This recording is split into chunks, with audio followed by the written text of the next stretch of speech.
Welcome! You are listening to Beneath the Surface podcast with your host, Carter Russell.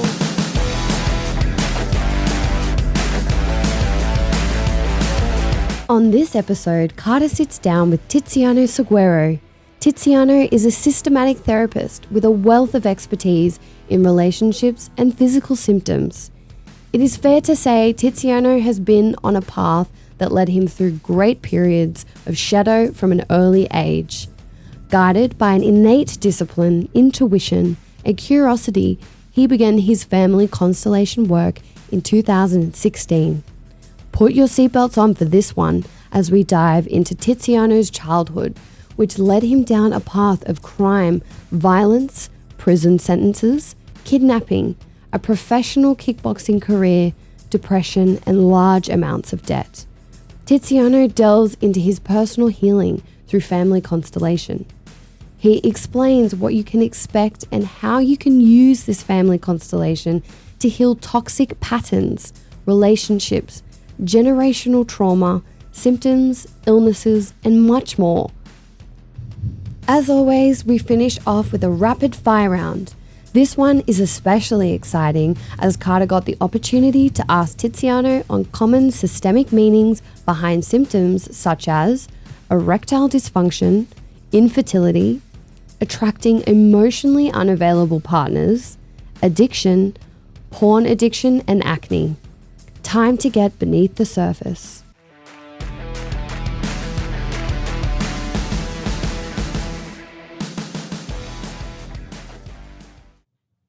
Welcome back. Today, I'm very excited to have Tiziano with me. Welcome to the show, also known as Tizzy. That's right. That's me. Thank you for having me, Carter. Pleasure to be here. Pleasure to share this conversation with you. I'm very excited for this episode. I've had my own experiences with your work of family constellations, and I've heard a bit about your story as well, and I think you have a very wild story. Pretty wild, yes. Pretty wild, and quite a clear structure of a hero's journey too. You had your moments of darkness, and they ultimately led you to your gift, which is what you're offering to the world today, and it's amazing to watch. So I want to hear your story. I want to hear it from the start, which I believe started in your childhood. That's right. So yeah, talk me through the beginning of Tizzy's story. I'm pretty excited to share this because I took a lot of strength, a lot of knowledge, and everything that I am today, I took it from that. My childhood went pretty well until the age of 7. We were living with my mom and my father in my grandmother's house, from my father's side. Very humble upbringing, nothing special. My father owns a newspaper shop, and my mother used to work there with him. So until the age of 7, everything went pretty well. At the age of 7, it started a little bit of roller coaster. My mother and my father split up in a pretty, I would say, disastrous experience. And they were my father had a very tough upbringing. His father died when he was young, and he also had the loss of his brother, who he died in a car accident. So that was tragic for my family. Went down to a route of basically was only my father and my grandmother left, and my grandmother obviously was depressed out of this big loss. So my father never really detached from his mother. It was mostly the reason why his mother stood alive, let's say. Like, my mom never fully accepted this, let's say, experience of my father and his mother always attached, because my mother wanted an independent family like me, my father, and my mother.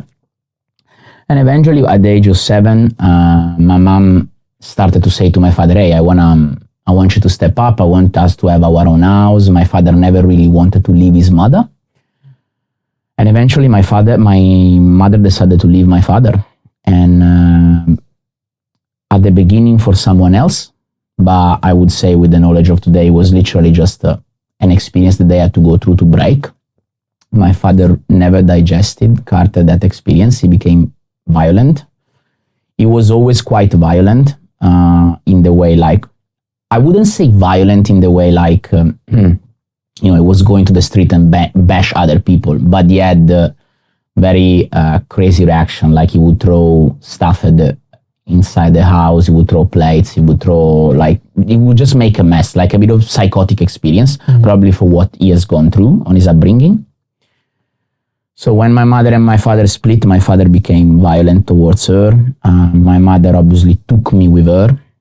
We went to live in a place in my city, which was particularly a place where people from South Italy were living, and it was pretty poor area.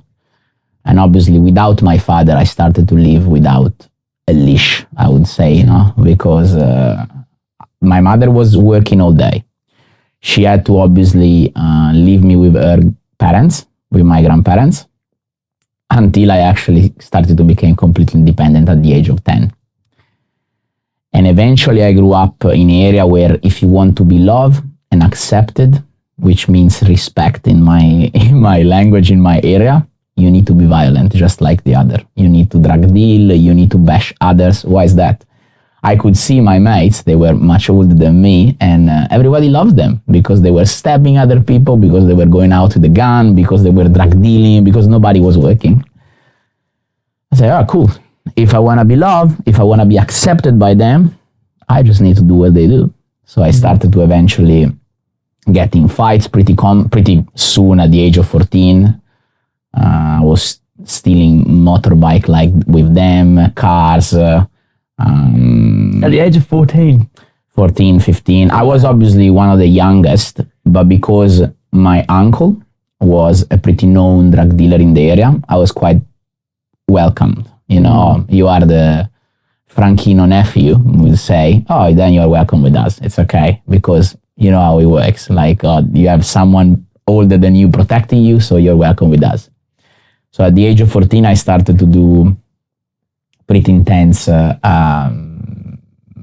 fights on the street. I wasn't drug dealing at the time. The good thing is that I never touched drugs myself, so I was quite switched on. That was the difference between me and my mates. Okay. And then I went to a path of everything, I would say. Fights, being stabbed. You've been stabbed? I've been stabbed, yeah. Wow. I've been stabbed a few times. I carry a few signs on my right arm, yeah. And out of other people fights as well, like it was like a team. We are a group, like a ghetto mentality. Yes. 5 of us, if one get into a fight, I have to come, Okay, like the gangs mentality. Yeah, there you okay. go. Yeah. Wow. And that led me to pretty much violent relationship as well. I was violent with women too. Mm-hmm. Yeah, that's what I learned from my father. That's what I learned from my mates. So I was, to earn respect, I had to be violent as well. Until I had my first big crash, and I got arrested when I was 18. I got arrested a few times before, minor stuff, but the big one was at 18. So I was with a girl at the time that we broke up after 1 year. I was violent with her as well. She went with another guy that it was from another gang, of course. So yeah. This guy was speaking to others in the area like, oh, if he says something to me, I'm gonna bash him, I'm gonna do this, I'm gonna do that. Well, my mates and I, we decided to take him into the car, tied up, and we brought him up to a mountain, and we wanted to scare him with a gun. But eventually, before reaching the mountain, he threw himself out of the car, and he turned us in, and we got arrested. Whoa. Wow. That would have been a pretty crazy experience. And for only 18 years old. Yeah. I was 18 and 1 month. So my birthday is the 21st of December. I got arrested in January. And what area were you growing up again? Savona. Sorry? Savona. Okay. So Savona is a place in North Italy. It's quite known in the area for criminality. Okay. It used to be known in the area for criminality. It was the 7th most dangerous city in Italy. We had a lot of murder and into the area, a lot of crazy stuff. Particularly because it is a place that a lot of people from South Italy migrated. So there's a lot of people from Calabria, Sicily. My mother is from Calabria. And that's pretty crazy from a kid of age 10 to engaging in criminal behaviors, getting stabbed, gang behaviors, and then by 18 already being arrested for kidnapping with a gun. That's a wild story. Yeah. Wow. So what was the ramifications from being arrested? So when I've been arrested, which leads me to another very deep stuff, I stood only a month in jail.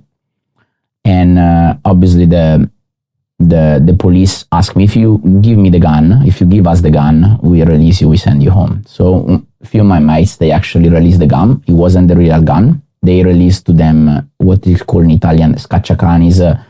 Is not a real gun. It's a gun to go hunting. So they released to them a gun that was not the real one. Because I would have got involved even in more stuff because it was a modified gun. So in our area, you could actually go and buy gun from a lot of places. And eventually they released this gun. They sent me home. When they sent me home, I started to really, after 6-7 months that I was home, I started to suffer mentally a lot. Like, all of my mates, they were out. I was only 18. I was already in jail. My name in the area was already known as, you gotta stay around, you gotta stay far from this guy. And eventually I got in a relationship with the daughter of one of the most known doctor in the area, which was probably one of the best family in the area. And she got in a relationship with me that I was probably the worst person at the time to be with. So that was another very difficult situation. And I made her pregnant. Oh, wow. Yeah. So that was, again, very difficult. Obviously, after she got pregnant, her parents, they didn't want us to go forward with that. Of course, I wouldn't blame them. So we interrupted the pregnancy after 3 months. And eventually, after 1.5 years, I got released. I broke up with her.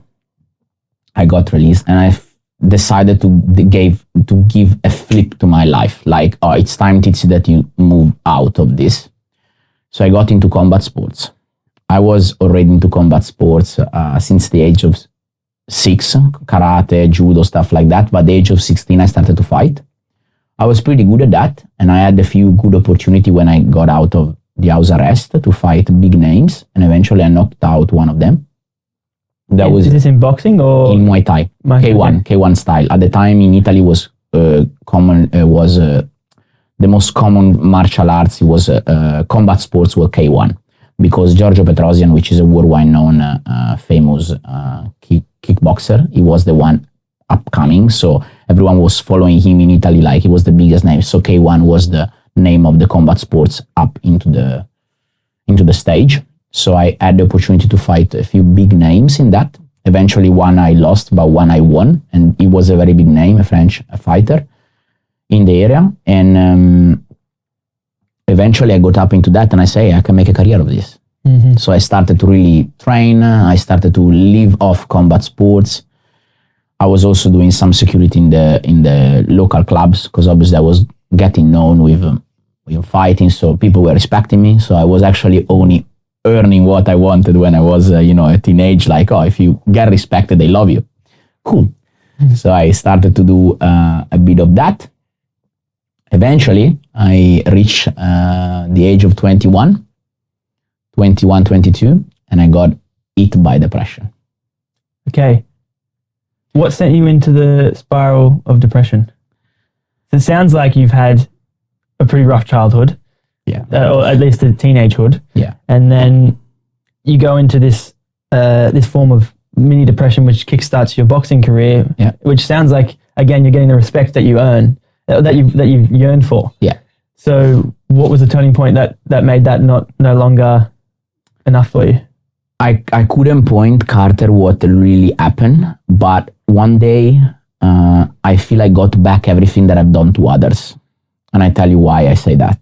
Because I was doing a lot of nasty stuff to others. Mm-hmm. I tell you one, for example. I was going out with my mates and I could see a pretty girl. It makes me a bit emotional to say this because it was really bad for me. I was seeing a pretty girl and she was with her partner.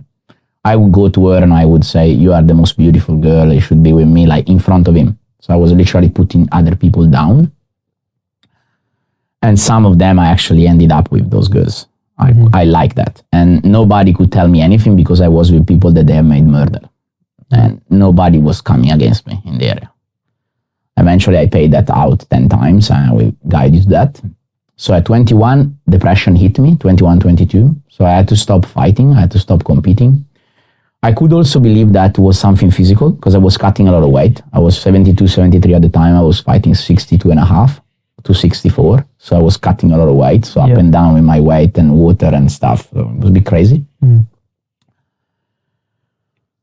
And eventually it makes me emotional to think of that time. Was hard. And also I was drug dealing at the time. No, let's say I was touching drug myself, but I was being the middleman between the big one and the small one. So I was always with thoughts in my head, like if something happened, they're gonna catch me. You know, I'm gonna be in jail. And yeah, from one day to another, my body stopped to respond. It's like I couldn't sleep properly. I couldn't think properly. I was obsessed. I had obsession thoughts of food. I had obsession thought of someone come and catch me, the one that other guys and stuff. Eventually happened. I will share afterwards. I tried to leave Italy with one of my mates who was a big drug dealer in the area. He had to do some big work in Spain about some big import of drugs. So we left Italy for 3 or 4 months when I was 22, 23. We stood in Spain for some months. Eventually I came back and I tried to disappear. I tried to mold into just being nobody, let's say, because I was being always on the stage for everything. I tried to disappear. When you moved away, you tried to... When I came back. Oh, okay. So we moved in Spain, still 3 months there, got back to Italy. I tried to disappear, to don't stay on stage, on anything, combat sports, mates, girls. Try to disappear myself. And eventually another big turning point was at 25. A guy in the area was doing exactly what I was doing at 18, was criminal behavior, gun and stuff. I was at the time doing security in a club. So he came in front of the club with a bunch of his mates and he literally wanted to bash me because I was known in the area, because I had a little bit of a name. So he wanted to just show that he was actually the king, no? In terms of criminality and stuff. He didn't do nothing because in the end we went face to face, me and him, and he didn't step forward, I didn't step forward. But that eventually led me to a big time. I lost my name, I lost my respect, I lost this, I lost that. And 1 year out of this experience, I left Italy. Whoa. So because you didn't step into that fight, you lost your title. Did you know that not stepping into that would have that repercussion? You were just done with that life, or? I felt I could have bashed him easily, like literally with one on my hand, because I'm good in what I was doing in terms of fighting professionally. But he was with another 10 Albanian guys, and he had a gun as well. I had a gun too, but at home, I couldn't do nothing, Carter. He actually made me feel how I made feel other tens of people. So life taught me, this is who you have been. Now I teach you who you are. Wow. So it makes me, again, very emotional because I literally lost all of my ego. In one night, I lost my ego. I was a very pretty girl at the time, but I lost my ego. I lost everything that night. And that caused you to run, to move away? That eventually brought me to where I am. I have to thank this guy so many times. I think he's actually in jail now, but I have to thank him so many times because there are 2 people that I have to thank him. And my best friend when I was 14 who died in jail, Fabio. That was my best mate. And he died in jail of overdose. And he was the one who shaped me to be who I was in my teenagers. And then this guy, funny enough, they were similar in behavior, they were similar to me. We were all the same way. Okay. And this guy eventually shaped me that night and I left Italy. Wow. So he showed you how you were making other people feel. Yeah, literally life came under the form of this guy. His name was Claudio. And he taught me, this is who you have been. I show you who you are. Yeah, and then that made you feel, were you feeling guilty about the other times that you'd been like that? What did you think about your history of violence and towards other people? I didn't have, Carter, the conscious awareness to feel guilty. Okay. The only awareness I had was my ego. I lost my ego. Okay. I'm no longer the king here. There are upcoming generation that they put me down. There are, I even thought to organize a murder for this guy. Wow. I actually did for months. I was like, I want to kill him and stuff. I actually had the purpose to do that for many months. Then something came through me and made me watch a movie called Spartacus, where the actor was from New Zealand. So me and one of my mates, we decided to leave Italy. Okay. Where'd you go? Australia. Okay, you came here. Yeah. That was my rebirth. Rebirth, yeah. That's Tizi, as you see it. I literally was drawn here just one day after my grandmother died. Wow. My grandmother from my father's side died. Yep. Sorry, 2 days. And the day after, I left Italy forever. I just got back for holiday, but my grandmother died and I left Italy. Whoa. Wow. So you come to Australia, and what's your intention with coming to Australia? Who's the Tizi going to be now? So when I came to Australia, I literally had, Carter, no particular purpose, but I went with the flow. I met a girl called Julia. After a few months that I was here, I was very humble here. I could take off all of my mask. I didn't have to be Tiziano the criminal, Tiziano the fighter, Tiziano the hero, nothing. I took off all of my ego. I went to deliver pizza because I had no word of English, because I have only secondary school. I never learned English or nothing. So I went to deliver pizza and I met her. She was a beautiful girl. We got together and I decided that I want to stay here. Eventually, speaking with her, I said, look, I fought all of my life. That's what I've done. I had already 20 professional fights. I had some name in that. I had on YouTube. I had, that's what I was good at. I met an Italian guy in Bondi who was opening a gym, Muay Thai gym, and he says, come and teach there, come and work there for me and stuff. Beautiful. That's why I thought, I can do what I wanted to do, and I can make a profit out of it. So eventually, I went to work.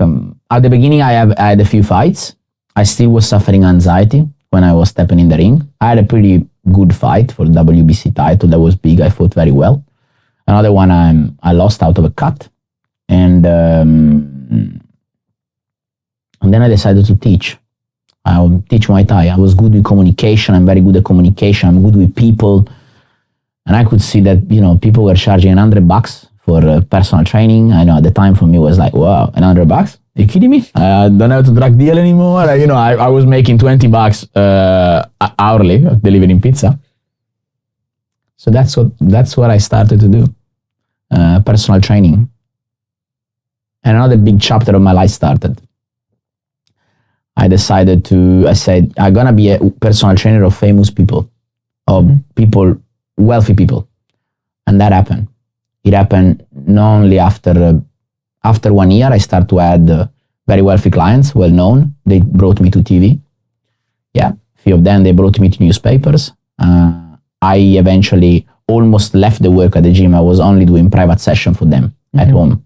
Yeah, when I Googled your name, I see there's photos of you, like paparazzi photos. Paparazzi photos, yeah. You walking with famous people, training famous. I had a few paparazzi experience with a couple that, they thought I was going with the wife. I was actually just the personal trainer. Yeah. Then the husband hired me. Then someone else hired me. I don't want to say the name because, but big name even. They brought me on TV, actually. And how did you come across that opportunity?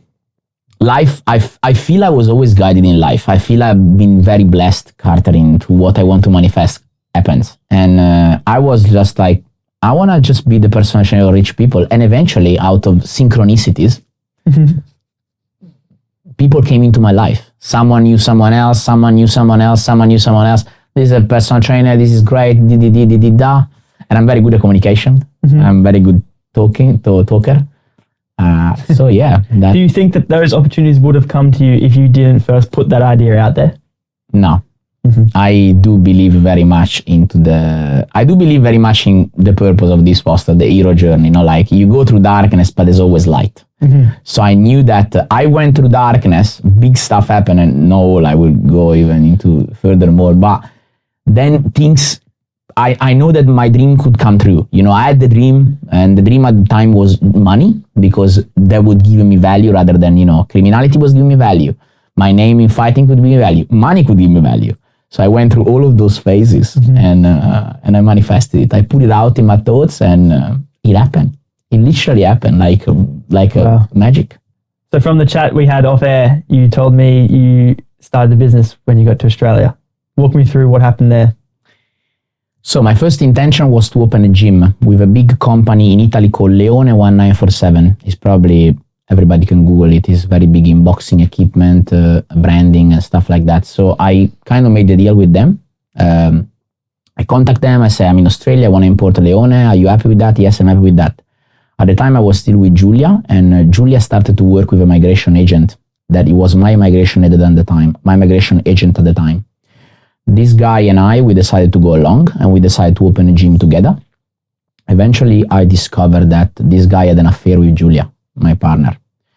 So at the time, I lost $20,000 that we put in the bond for this gym. I lost my partner and I lost also my visa because my visa expired after 2 years. Holy shit. Yes.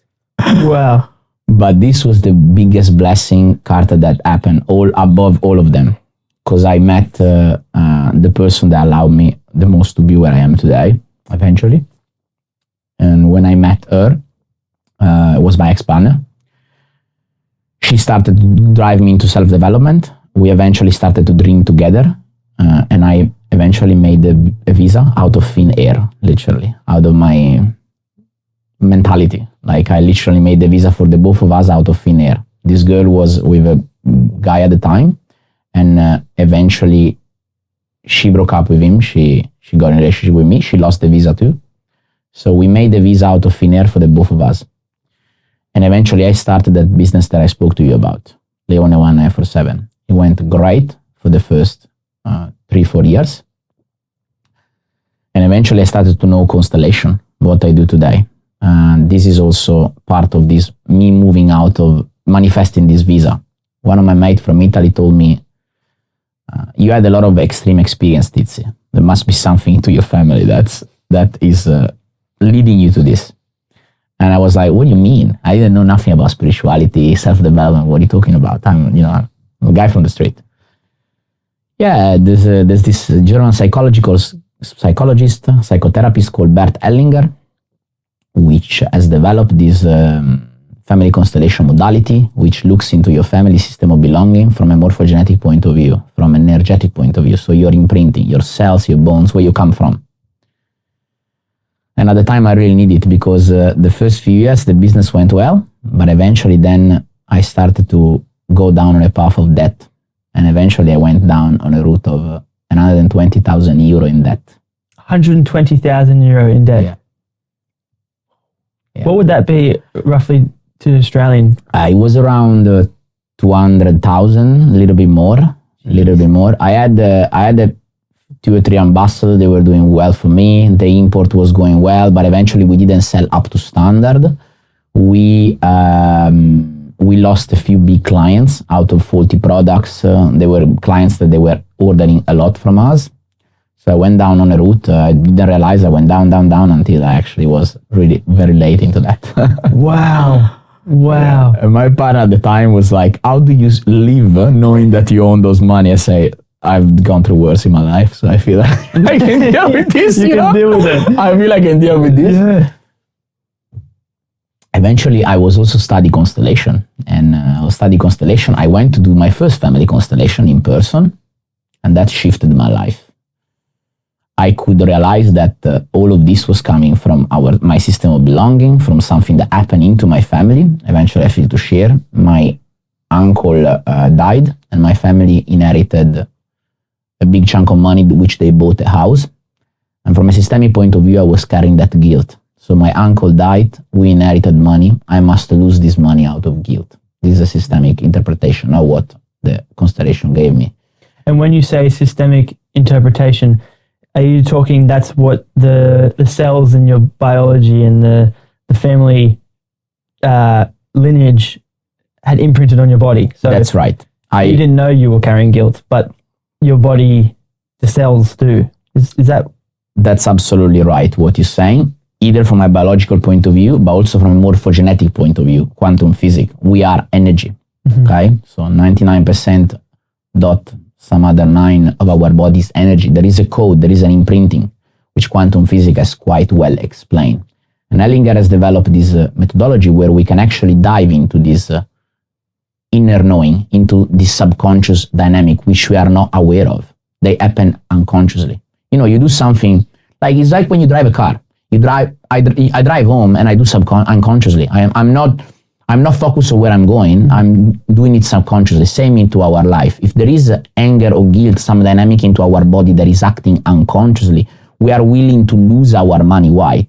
Out of this guilt. My uncle died. I'm not worthy of living. I'm not worthy of success. So I must let go of my success in honor of him. This is a unconscious dynamic which we call child love. You died, I have to lose my money. I'm not worthy of living because I belong to the system. I belong to the family.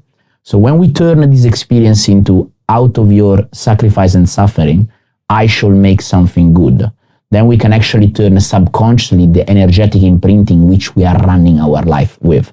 Wow. Okay. So it was a huge experience at the beginning. I wasn't aware that was able to do so, but actually a lot of emotion came out, a lot of tears, a lot of sadness. I cry out that sadness, that experience of my uncle dying and us inheriting the money with the house that we were living in. So that was a life-shifting experience. And not only energetically and emotionally, but in 1 year after that, COVID kicked in. Okay. And the government gave to the businesses support. And I got almost $85,000 out of all of this support. So I was able to pay a big chunk of that debt. Another situation came into my life, synchronicity, which I was able to pay all of that debt. And eventually today I'm debt free. Wow. Congratulations. Thank you, brother. Wow. Oh my God, what an experience. Right. So that debt, do you look at that as a blessing now? Yes. It was not only that debt, but also all of the things that they happened to me, Carter, they led me today to do what I do.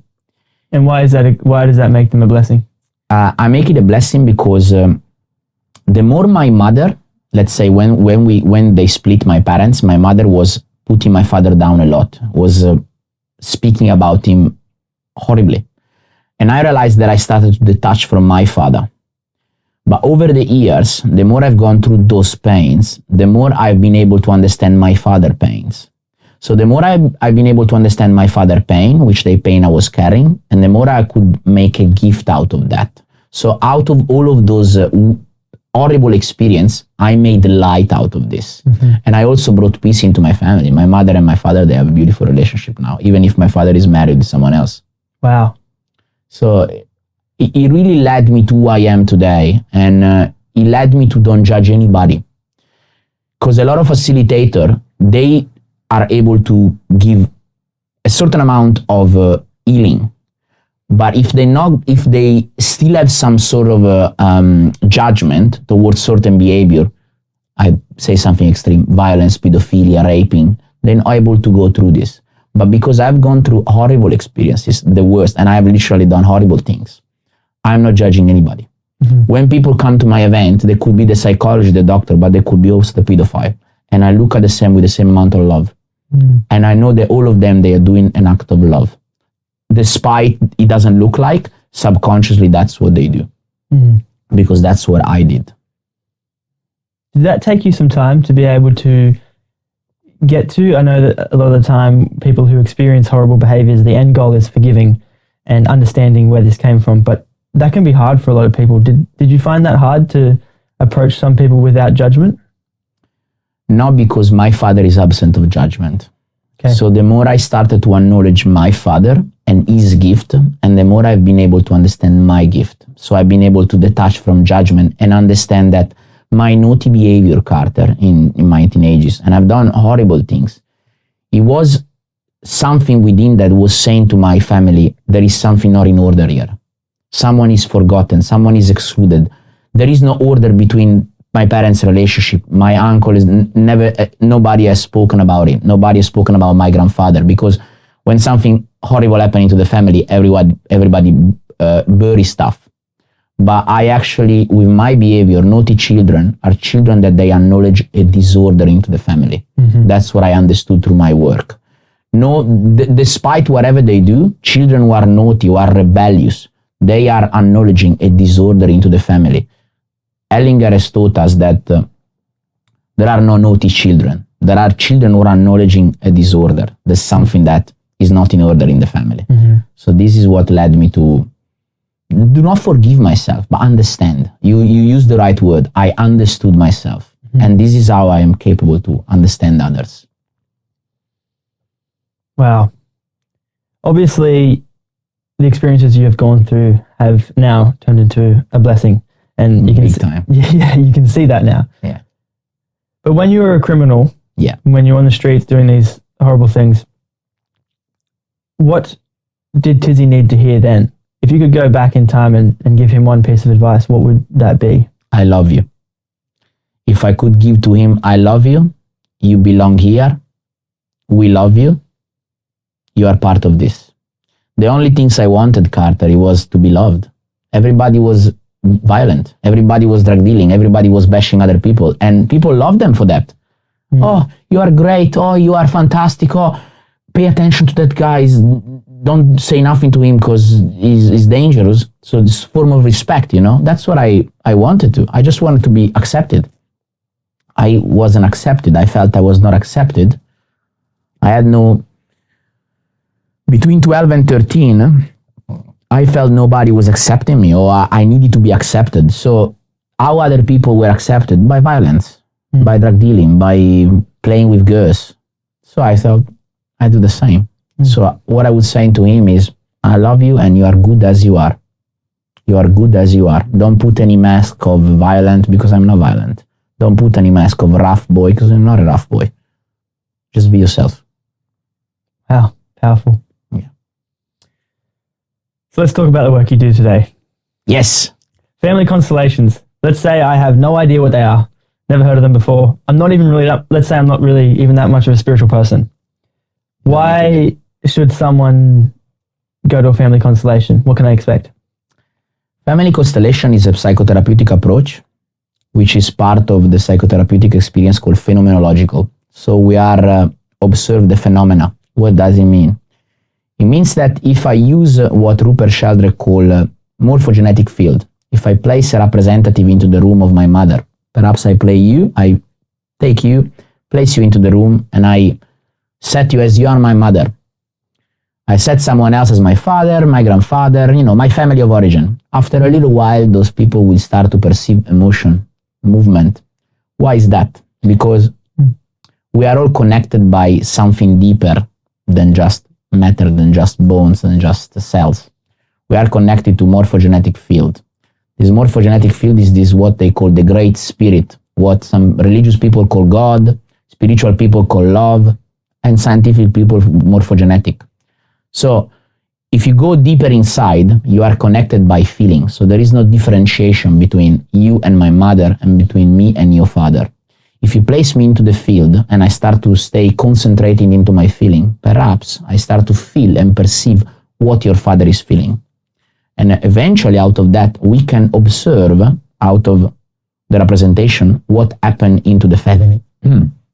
Why there is a child with a naughty behavior, perhaps because his grandfather is forgotten, and you see in the representation his grandfather is put out.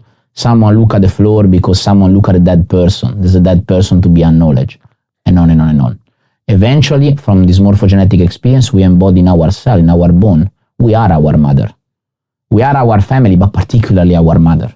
We are our mother cells, our grandmother cells. We grow into our mother, literally. The cells that we run through our body, they're the one of our mother lineage.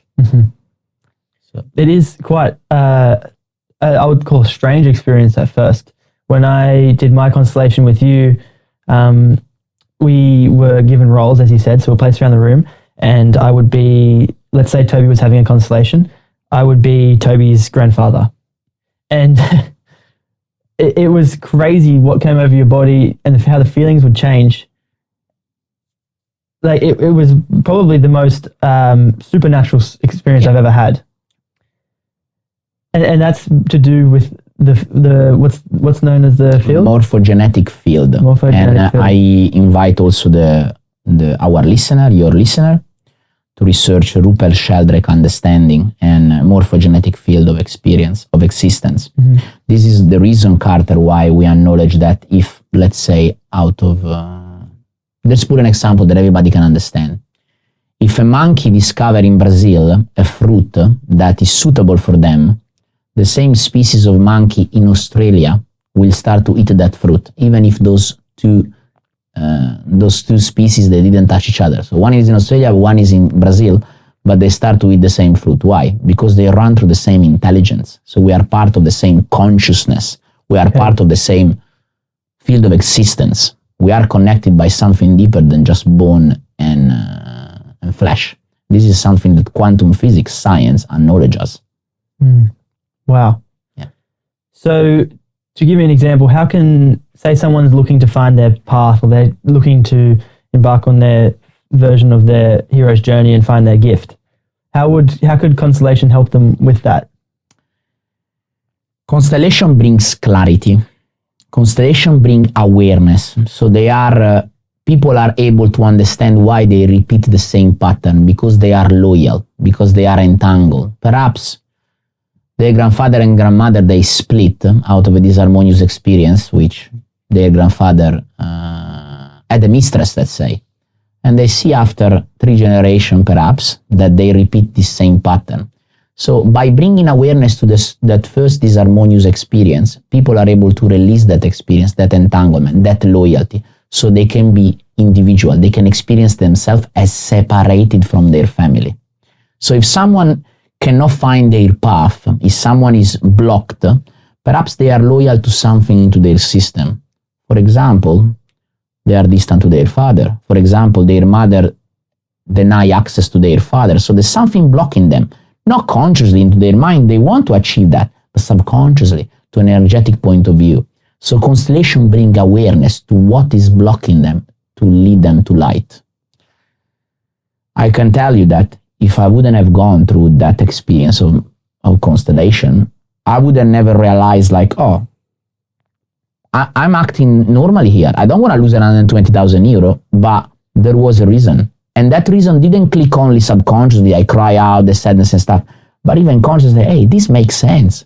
Makes sense. We are loyal to our system of belonging. My uncle ran into my veins. My father ran into my veins. My mom ran into my veins. So I carry their memory, of course. Yeah. We live in a field of existence, which is a field of memories. We repeat in loop. We repeat in patterns. That was going to lead me on to my next question. If someone was trying to break these patterns, how can Constellations help? But it sounds like a lot of the time these patterns are running because of things we've experienced in our genetics. Genetics, that's or right. even watched, even visualized from your parents. 100%. And that can explain why some people end up repeating partners or repeating patterns. Maybe they keep attracting people who are cheating on them. Maybe they keep attracting emotionally unavailable people. So how do you break down the patterning, and how do you bring that to light? How do you see it? First and foremost, it's important for people to understand that it's not only subconsciously, but actually in our cell. So if in my cell run my mother and run my father, if my father has gone through a disharmonious experience of breaking, or his mother left, his father left, whatever happened, that is a memory that ran through me. So I obviously subconsciously recreate that memory. How you bring to awareness? Well, pretty simple, because when you start to repeat a pattern, when you start to see that life is as a wall in front of you, there's something that seeks to be reunited. What does it mean? We understand through Ellinger work that there is a force which constantly seeks to reunite that which is being separated. So what does it mean? That I recreate the disharmonious experience because there's something that I need to see that. But it's not enough to see what's happening to me, but I need to see what's happening to my body subconsciously. From the moment I bring to awareness that memory, I'm able to release the emotion that attached me to that memory, Most of the time, Carter, is sadness. I'm attached to my mother because I'm sad. I have an interrupted movement with her. She left me at child care and I cry out today. I generated anger into my body because anger allowed me to move forward. And since that day, I recreate a partner who abandoned me, just like my mother. Why is that? Because I'm attached to my mother out of sadness, out of that emotion. If I'm able to go deep into that anger and go to the root and release that sadness, I release the emotion that keeps me attached to that experience and I'm free from that. That's essentially all it needs. Just needs to be brought into awareness and then it moves. That's right. Brought to awareness, and we need to release that sadness because that sadness is trapped into us, in our muscle, in our tissue. We recreate that experience because it is in our energetic code, imprinting, muscle, tissue. So when we keep repeating the same pattern, let's say we keep getting abandoned. Right. Yeah. Are we attracting the same situation because our consciousness, our body, our cells want to heal that emotion? Beautifully said. Yeah. But not only that. It is a simple question that I always ask back to the people that they ask me this question. Why is that? Because that's the form of love we know. We know that form of love. My mother loves me out of abandonment. Guess what? I'm going to find a person who abandoned me. That's the love of my mother. So that's love. Okay. That's what I always say. Like it's very simple. Give you an example what happened to me. My mother and my father split. My mother felt guilty towards me. And she started to give me attention out of guilt. Guess, Carter, which sort of partner I attracted all of my life? Partner who I can make feel guilty. Even if they have to cheat on me, I'm happy about it. I was happy about it. Why? Because they are guilty. That means they give me attention. Okay. So you are attracting the love you knew through childhood. Beautiful. From Wow. my first loving experience, the one with your mother. I get out of my wound. I look at my beautiful mother and I say, that's the first experience that love has with itself. Me and my mother. So your love that you have between your mother and you is a love. Is a love. Your relationship. Yes. Yes. I'm glad you brought that up because that came up in my constellation. And it's a beautiful way to look at it. And then, so it's a love between you and your mother, and then is it also a love between father and mother?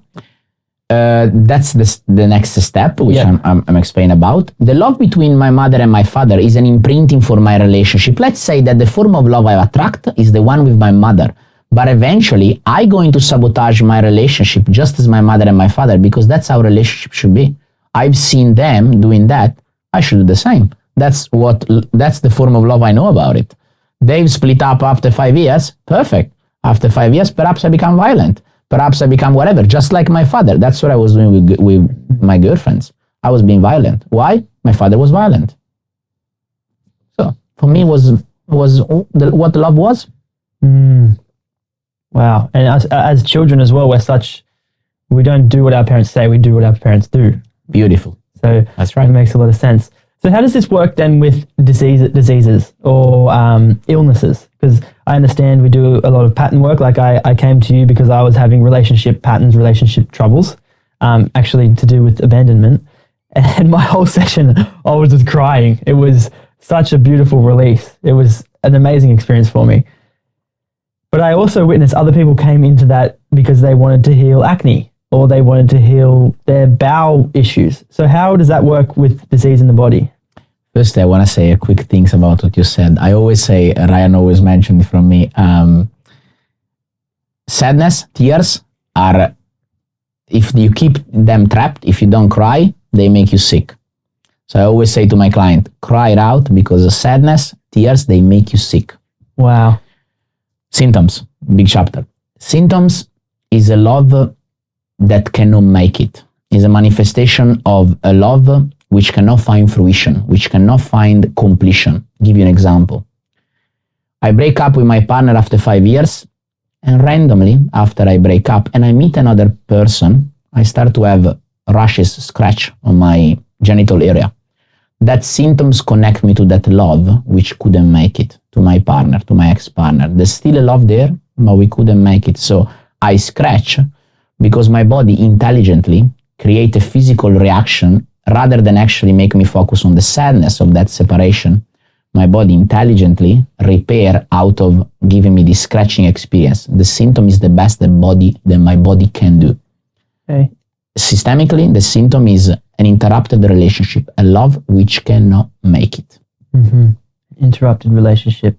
So that could be with anyone, with your family, We can explore as many symptoms as you like, and I can give you the systemic interpretation of that. Obviously, I'm not a denier of allopathic medicine, despite I have studied the biological law of Dr. Hammer in my preparation for Constellation. But I think that all the medical approach are worthy because they heal you through different level of density. Constellation heal you to the root, heal you to the quantum experience of the self, to a subconscious level. So before we get into some symptoms that I want to ask you the systemic meaning about, do you believe that all illness or disease in the body has a systemic root? Yes, I do believe it. Symptom is a suspended relationship. So every time I've opened a constellation, whichever symptom I've explored with, not diagnosed, but symptoms. So someone who has pain on their wrist, acne, pain on their knees, I acknowledge that it is a suspended relationship in the system, or between them and someone else, or into their system. It's something that could run down. It's a memory that comes into the body.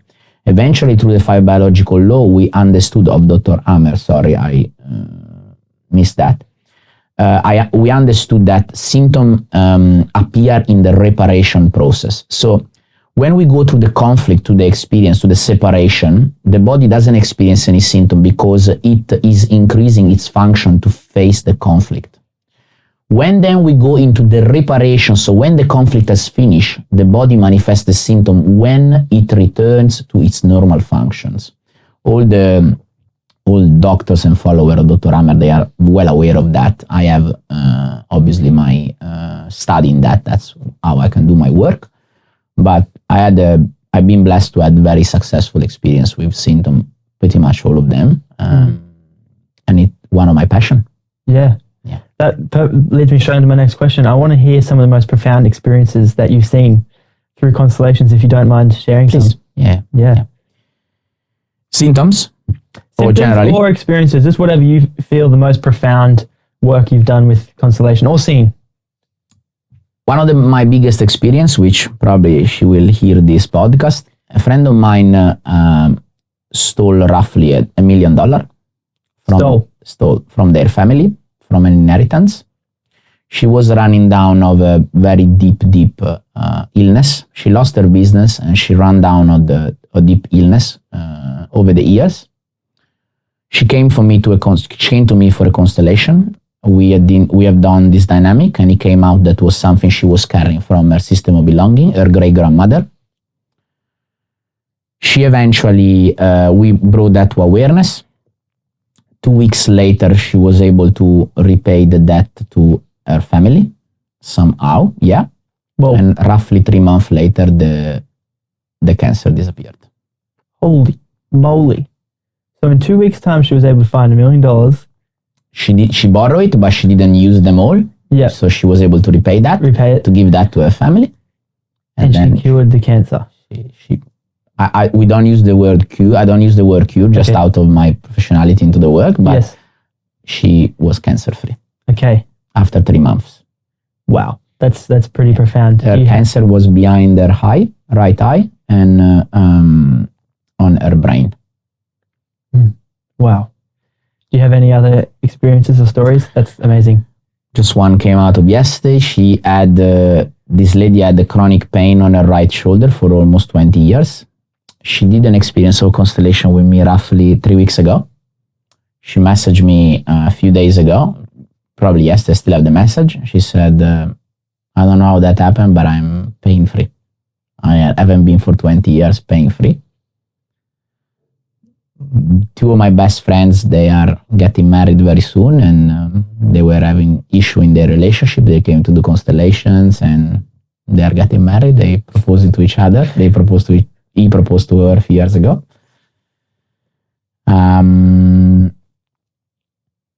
I had a lot. I know. You have so many. I'm being blessed, Carter, and I feel I'm in service to life. I'm serving a greater spirit. I'm just a vessel, a middleman. But I had pretty much all successful experience. You can see it on my Instagram, my social media. I've been Very sad. I'm extremely confident in my work.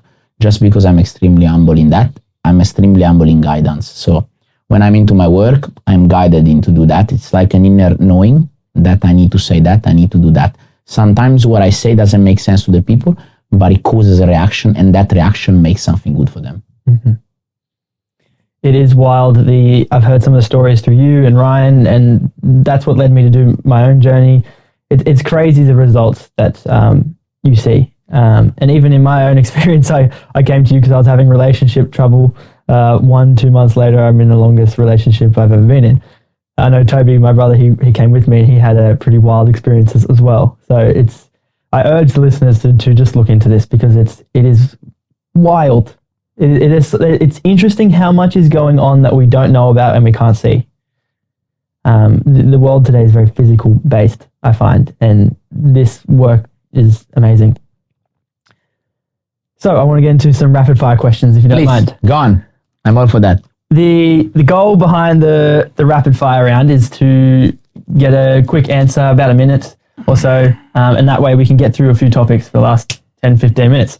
So I'm all for it. We all love money. Yes. For someone who feels they have bad habits with money or they have a lack mentality, how could Constellations help them with that? Money is a representation of your mother. Very simple. Who is the first person who has nurtured you into your life? Your mother. What money do? They nurture you. So you morphogenetically represent money into your mother. If you're someone who lack money, can't manifest money, let's look at the relationship with your mother. Guarantee you that you find something worthy on that. Wow. So you have an unbalance between you and your mother. Is that There's right? an interrupted movement between you and your mother. People tell me, Carter, I don't care about money. What they tell me subconsciously? I don't care about my mother. If she's there, is good. If she's not, doesn't matter. Okay. Wow. Interesting. Okay. So next, I'm going to go through some symptoms now, just like that. As many as you like, go for it, brother. All right. Erectile dysfunction. Erectile dysfunction is generally, I've worked many times with that, is generally an interrupted movement with your father, or could be your father with his father, or his father with his father, and going on. It's always masculine trait. Why is that? It's a dynamic which I'm not worthy of co-creating, I'm not worthy for the project of life. So erectile dysfunction is like, I'm not up to standard. So systemically, it's always an interrupted movement with your father. I had beautiful experience with that. It never happened to me, but it happened to some of my mates. We have done some good work on that. When there is the reconnection between you and your father, you feel the masculinity, the project of life, confidence. Your father is confidence, expression. People who are stammering, people who are not able to speak in public, distant from their father. People who are not able to pursue the project of life, distant from their father. Interesting. Infertility. Infertility is pretty much the same things. The only differentiation with infertility is sometimes you also depend what happened to your system. It could be that someone has gone through many abortions. So systemically, they tell you, don't co-create because there will be an abortion. There's some sort of blockage into your system. So you're not willing to co-create. Perhaps you have gone through many abortions in your life. If you put someone pregnant, there will be an abortion. So there's someone to be looked at. A dead person, an abortion, something that into the system is blocking you to bring life forward. Mm-hmm. Attracting emotionally unavailable partners. Straightforward. Who is the emotionally unavailable into your family? Mm-hmm. So sometimes women, they tell me, my father, perfect. You haven't fully detached from your first love, from the first love of your life, from your family of origin. In order for you to experience your partner as an individual, you must firstly detach from your system of belonging. How to do that? You must release all the emotion that they keep you attached to them. If there is anger between you and your mother, you still represent your mother and your partner. If there's still anger between you and your father, you manifest your father in your partner. Addiction. Father. Addiction is a cord, a beautiful cord that reconnects you to the person that you miss, your father. Alcohol, smoking, gambling, drug, I will explain quickly other stuff. Alcohol, gambling, smoking is your father's stuff, is a cord that connects you to him. Drug is sometimes, especially heavy drug, your mother that tells you, don't go to your father. So subconsciously you say back to your mother, I punish myself because you don't let me go to my father. And people, they get into heroin, heavy drugs, speed. I work many times with that. Recently also, you probably seen on my social, with a guy who was a drug addict and also suicidal thoughts. It was his mother who was speaking badly about his father. Wow. So how does that work for pornography addiction? Is it a similar thing? Pornography addiction, for as funny as it sounds, particularly because you're very good into working on that, it always works as substitute of your father. Your father doesn't initiate you to sexuality, so there is a third link that initiates you to sexuality, pornography. Unfortunately, because your father is not initiating you, something disharmonious initiate you, pornography. Mm-hmm. I work many times with it, but not by excluding it, but by including it, pornography. You have given me the good, but now I turn this experience into something suitable for the project of life. Mm-hmm. Emotional connection. Pornography is a sexuality without connection. Mm. It's a sexuality that is not suitable to the soul, to the project of life. It's just a rubbing experience. Mm-hmm. And it's just substitute who you really miss, your father. Interesting. Yeah. And last one, acne. Acne is absolutely common. Is a symptom of devaluation. So your body intelligently create an extra layer of protection to protect you from those devaluation. Give you an example on women. You're not very pretty. You're not very feminine. You are a bit fat. Also, things that you say to yourself. So okay. you say to yourself, and your skin increase its thickness to protect you from those attacks. So It's a conflict of devaluation. Particularly children, they experience when? Teenagers. When they leave the household, they go into school. That girl, she has a better skirt than me, better body, better face. Conflict of devaluation, acne. Your skin get thick. Wow. That's an interesting one. And common one. And common, yes. Yeah. Tizzy, what's your opinion on fate or destiny? Oof. You want to really know about it? I have a knowledge through family constellation that human free will is extremely limited, almost is absent. You are fully guided by an inner spirit, a great spirit that guides you through life unconsciously. So the more you are in tune with the spirit, the more you don't resist the spirit, and the more your life flow harmoniously. The more you are resisting the spirit and you are attached to some idea of yourself that you made in your mind, and the more your life becomes disharmonious. Interesting. What's your biggest fear? Not being seen, not make an impact. I will leave this world and my name will stay 1,000 years for the service I brought here. I'm here to bring a service and I will make this a worldwide impact. I will change to don't make an impact. Don't be seen but not make an impact. Sin is more on the ego, but impact is more on the soul. Mm-hmm. Mm-hmm. For someone who might feel they are in a dark time, maybe they're feeling similar to how you felt when you were a criminal boxing, what advice would you give to them? Ask for help. Because someone outside could see something that you're not seeing because you are involved. Ask for help. Ask for help. Is there a particular someone they could get help from? Obviously, I know some men don't feel the desire to go to a therapist or a psychologist. Is there any, how could someone who's tough and not really want to show vulnerability find someone to speak to? Go to the one you feel the love of your mother. Or the love of the person that you admire the most. I generally ask opinion, or I trust people that they reflect now the love of my father, because I'm now into my father's sphere of influence. Ryan is one of them. He reflects my father. Mm-hmm. So I trust him. I go to him because he reflects the love of my father. But eventually the first one is my father. But as a teenager, your mother. I would have gone to my mother. I didn't have the capacity. And my mother didn't have the full capacity. Wow, powerful. And my final question, I have a bit of a closing tradition, is what is one actionable step that someone can take to have a positive impact on themselves and society? Serve others. Whatever way you can serve others. Why is that? Because life serves who serve others. If I come here and I serve you, life serves me because I'm serving you. we serve in life. A mother is serving life. Women, they are the people that they serve life the most. That's why us as men, we serve them because they serve life the most. They are the most, the individual who serve life the most. And give me goosebumps because we serve women because they serve life. Wow. I love that. Well said. Well said. Tizzy, if someone wants to have their first family constellation experience or they want to look more into your work, where can they find more about you? Instagram majorly, Tiziano.Sguerso, my name and surname. Facebook, The Language of the Soul, Tiziano Sguerso.